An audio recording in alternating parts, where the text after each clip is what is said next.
Imagine for a second that you're sitting in a waiting room.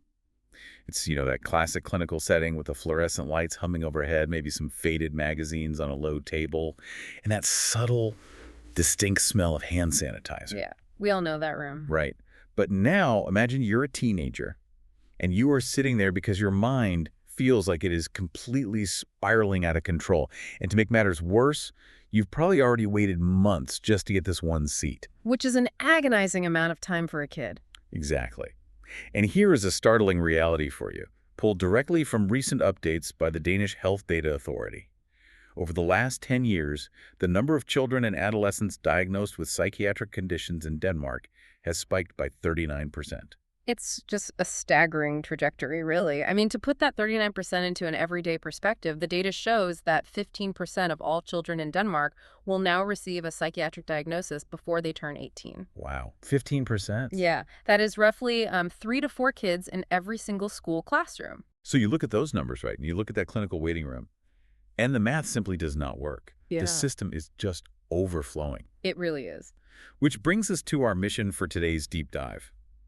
We are tackling this massive, complex shift in healthcare based on a really comprehensive new report from Psykiatrifonden, which is the Danish mental health fund. And the central premise here is that the solution to this overflow might literally be sitting in the pockets of the kids in those waiting rooms. Right, because we are witnessing this fundamental redesign of child and adolescent psychiatry, moving really heavily toward digital solutions. Historically, psychiatric care has been modeled a lot like acute physical medicine. Like going to the ER. Exactly. If you break your leg, you go to the hospital. If you have a mental health crisis, you go to a clinic.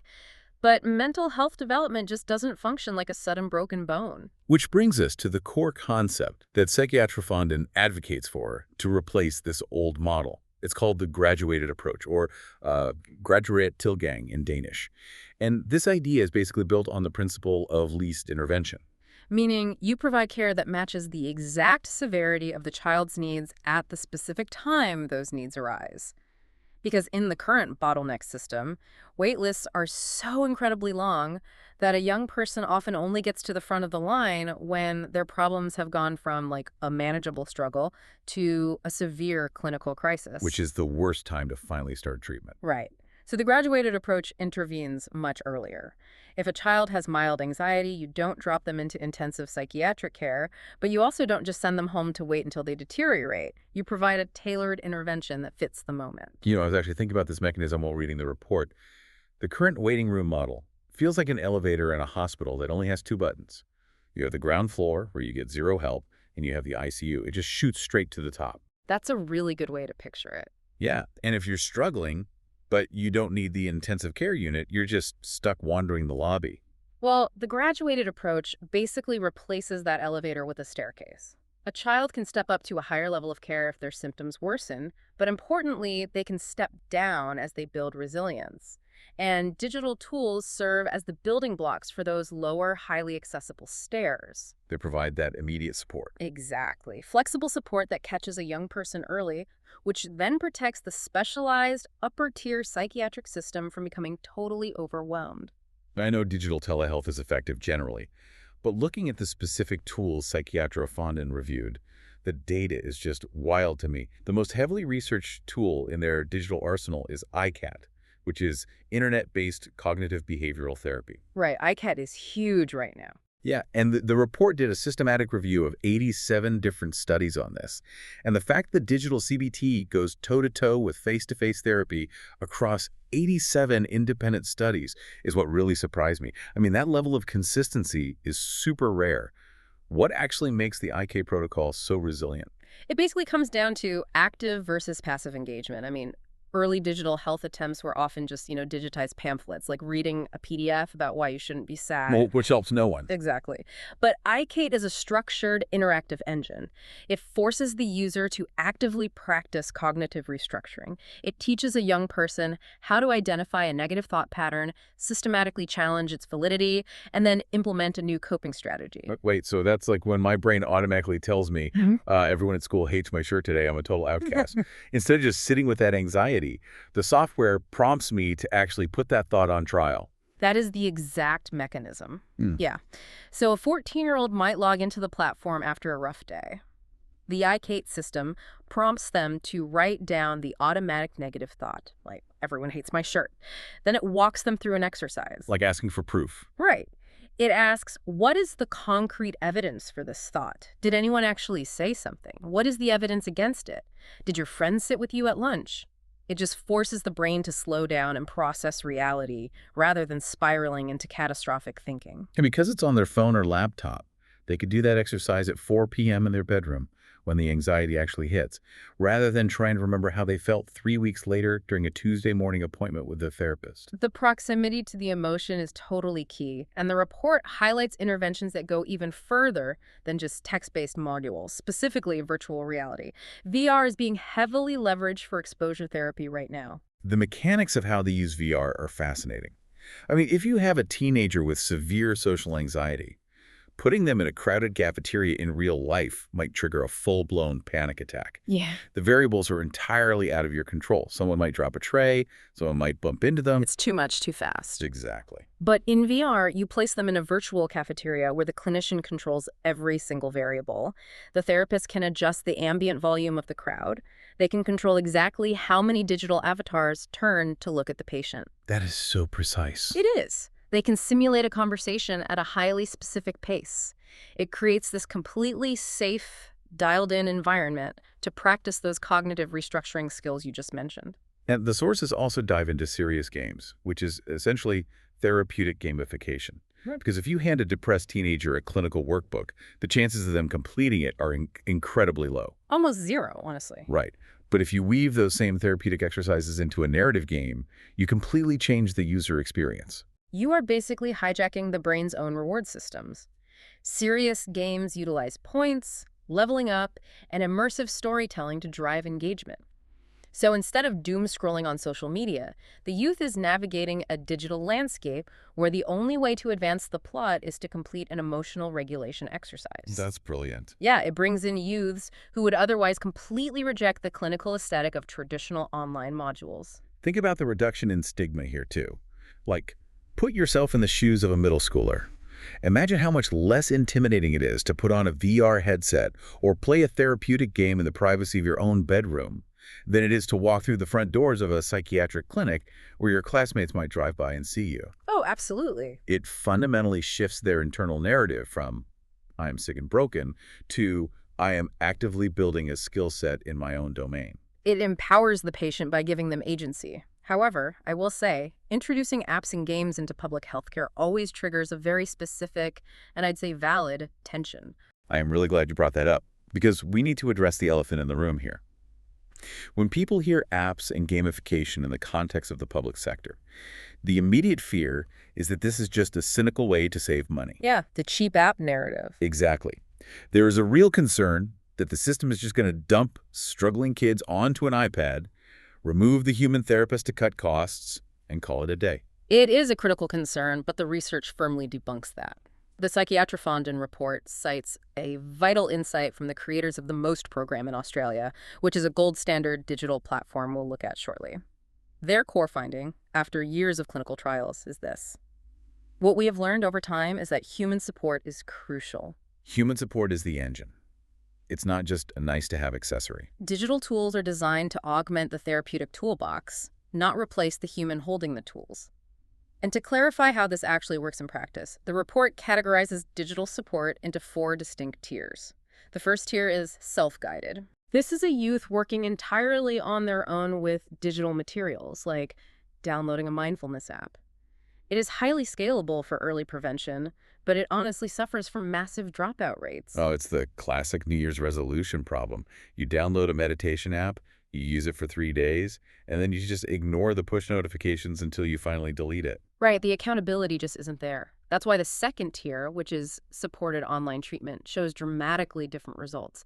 This is where a young person completes a structured online program like iCat, but they have continuous asynchronous support from a human therapist. And the mechanism making that successful is the written feedback, right? Like, the therapist is logging into the back end, seeing how the teen answered that everyone hates my shirt exercise, and sending them a tailored message at the end of the week. Exactly.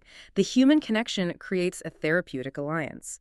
The therapist can see where the patient is struggling, offer highly specific encouragement, and hold them accountable. It provides the warmth of traditional therapy, but through a medium that feels far less interrogative than sitting across a desk from an adult. Okay, so supported online treatment handles a massive chunk of the need.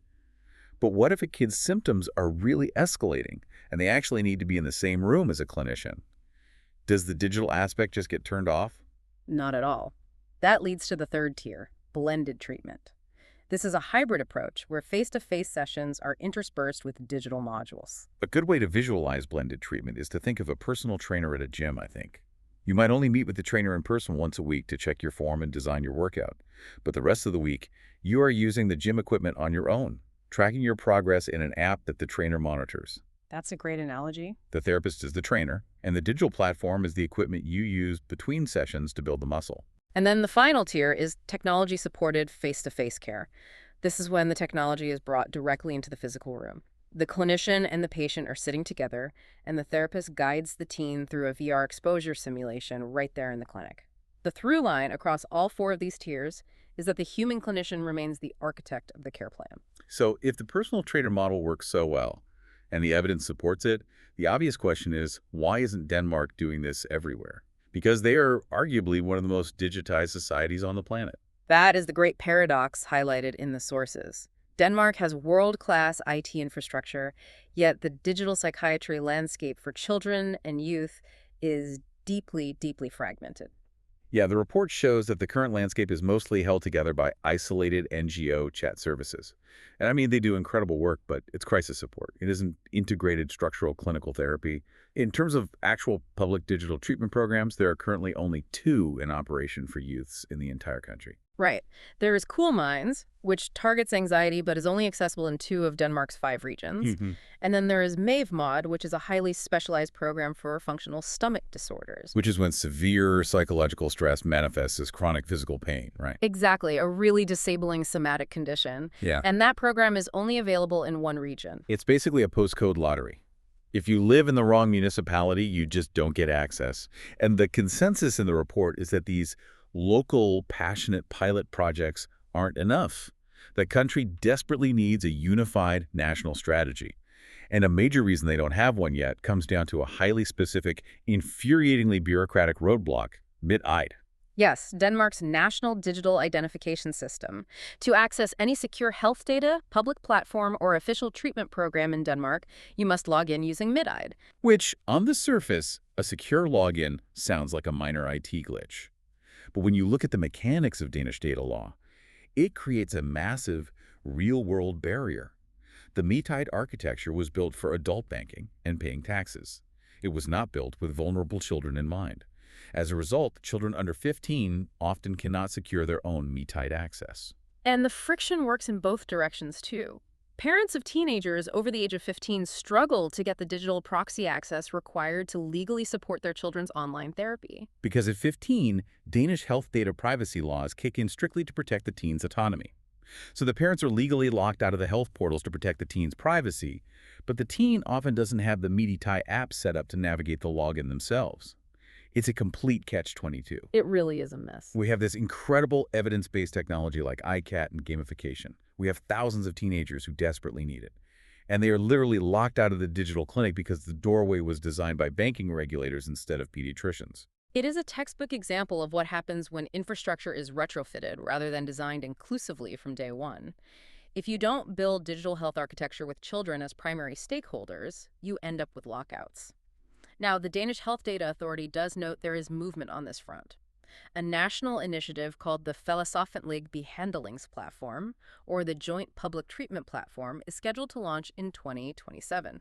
A unified platform is exactly what the report calls for. But then experts warn that if these fundamental governance issues, like MitID proxy access and age thresholds, aren't solved first, that new platform won't matter at all. The most advanced digital psychiatry in the world is useless if a 13-year-old having a panic attack can't get past the login screen. Which naturally leads us to look outward. If Denmark's highly digitized system is stumbling over basic plumbing and ID access, who is actually getting the architecture right? Yeah, the Psychiatrifonden report highlights some brilliant international examples.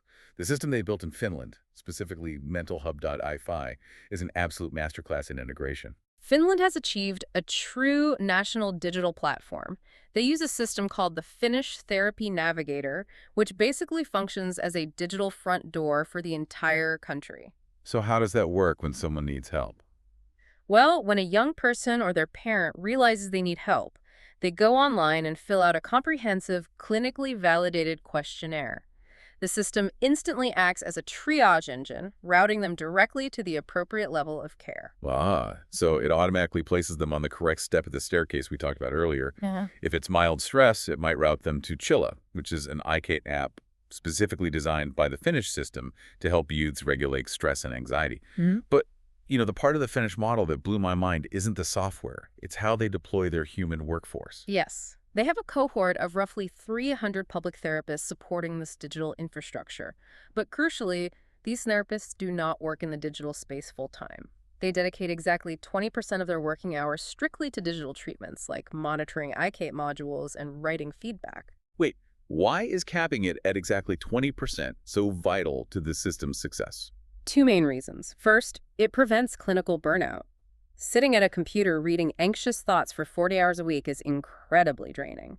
Second, and honestly more importantly, it deeply integrates the digital world with the physical healthcare system. So they aren't separated. Right. A therapist spends 80% of their week seeing patients face-to-face in traditional primary care and 20% managing their digital patients. It ensures that digital psychiatry isn't some weird, isolated tech division operating in a silo. It is just a normal, seamless part of everyday medical practice. It normalizes it completely. Yeah. Okay, let's jump from Finland down to Australia, because the platform they are running, called MOST, is arguably the most ambitious intervention detailed in the sources. MOST stands for Moderated Online Social Therapy. And the MOST platform approaches the problem from a highly unique angle. It combines what are known as transdiagnostic therapeutic modules with a secure social network. Let's pause and define transdiagnostic, because that is kind of a heavy clinical term. Essentially, instead of having one app for depression and a completely separate app for social anxiety, a transdiagnostic approach targets the underlying emotional vulnerabilities that cause both. Yes. It uses broad tools like mindfulness and cognitive flexibility that work across a variety of different symptom labels. Exactly. MOST embeds those broad therapeutic tools directly into a digital social environment that's designed for youths aged 12 to 25. Now, hold on.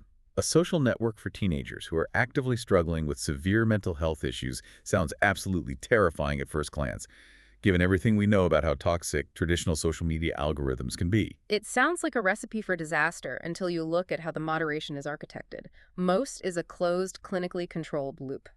The young people can interact with peers who are experiencing the exact same struggles, sharing advice and combating isolation. But this is not the Wild West of the open internet. The interactions are heavily overseen by trained peer workers and clinical moderators. But how does that actually work at scale? Like, if a teenager posts something highly concerning at 11:30 p.m. on a Saturday, is someone reading that immediately? They use a combination of automated safety mechanisms and human oversight. Algorithms flag specific keywords or sudden shifts in user behavior that indicate risk. Those flags instantly alert human peer workers, who are trained to provide immediate, empathetic support from a place of lived experience. And then, if the risk crosses a clinical threshold, licensed psychiatric moderators step in to escalate care. So if a user is spiraling late at night, their post isn't just floating out in the void collecting toxic comments. The system catches them. They are building a digital community where the therapeutic tools are sitting right next to a moderated social safety net. And it's working. I mean, it's currently utilized across hundreds of clinics in Australia. When we look at Finland and Australia together, the ultimate takeaway for Denmark becomes very clear. The reason these international models succeed is permanence and structural integration. They do not treat digital mental health as a temporary grant-funded pilot project run by an NGO. They have woven these platforms directly into the permanent, structurally funded architecture of their national healthcare systems. They didn't just buy a digital staircase and leave it in the lobby. They built it into the blueprints of the hospital. Hmm. So what does all this mean for you navigating the world right now? Let's just trace the arc of what we've uncovered today. We started in that overflowing waiting room, looking at a system modeled on acute physical medicine that forces young people to wait until their mental health becomes severe enough to warrant the ICU elevator. And we examine the alternative, the graduated approach. By deploying interactive digital tools, ICAP modules that challenge negative thoughts, VR environments for safe exposure, and serious games that reward emotional regulation, we can intervene early and effectively on the patient's own terms. We also clarified that technology is not a replacement for human connection. Whether it's the personal trainer model of blended care or the clinical moderators on Australia's Most platform, human support is the vital engine that drives accountability and therapeutic success. Finally, we saw that world-class software is completely irrelevant if the basic plumbing is broken. Denmark faces a critical mandate to resolve its IT governance issues, specifically the MIDI lockouts that currently block youth access.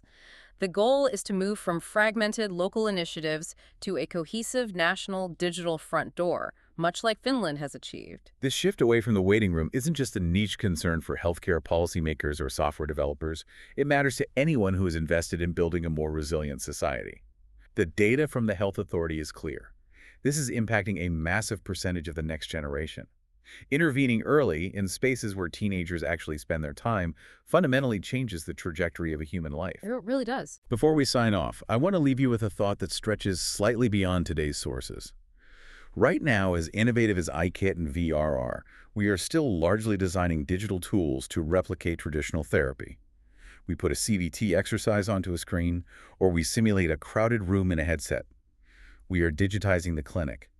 But as technology continues to evolve and weave itself into every aspect of our lives, is it possible that the next generation of digital psychiatry won't look like therapy at all? That is a pretty profound question.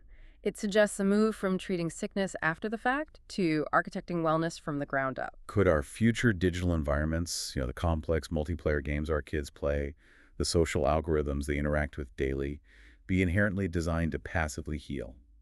Could we embed cognitive restructuring and resilience building so deeply into the fabric of their digital lives that they don't even realize they are participating in an intervention?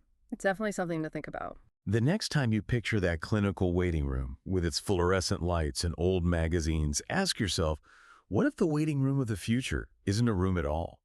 What if it's an invisible digital safety net that catches you before you even realize you're falling? Thank you for joining us on this deep dive. We'll leave you to ponder that as you go about your day.